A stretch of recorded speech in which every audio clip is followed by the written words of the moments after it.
Lima ka persons deprived of liberty kon PDL sa El Salvador City Jail migradwar sa usa ka reformation program sa BJMP. Naglaom ang BJMP nga mahimong mahinungdanon sa komunidad ang mga PDL panahon nga makagawas na sila. Ang detalye sa report ni James Paulo Yap. Gipailawom sa 18 kaadlaw nga reformation program sa Bureau of Jail Management and Penology kon BJMP ang lima ka mga persons deprived of liberty kon PDL sa El Salvador City Jail.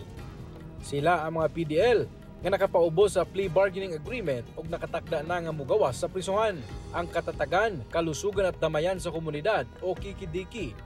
Usa sa programa nga mag-andam sa usa ka PDL aron mahimong mahinungdanon sila sa ilang pagbalik sa komunidad. Gina-prepare sila for their eventual release sa atong community, for their integration back to our community. So, nadili na sila mobalik sa ilang daan na bisyo. Kini matud pa ang unang higayon nga napatuman ang maong programa sa El Salvador City Jail.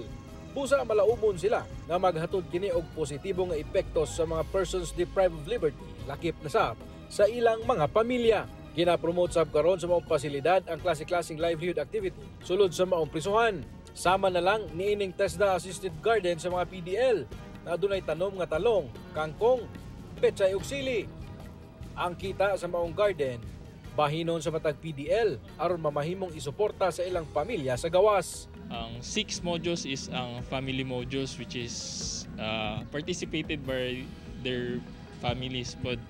So this gives significance kay tungod inani build sila stronger connections with their family and of course to our community. Sa kasamtangan, ang El Salvador City Jail adunay 99 ka mga PDL, diin 7 niini babaeng dinakpan ug sagad kanila nalambigit sa kasong illegal nga droga. Kauban si Makoy Sempron, James Paulo Yap, 1 Mindanao.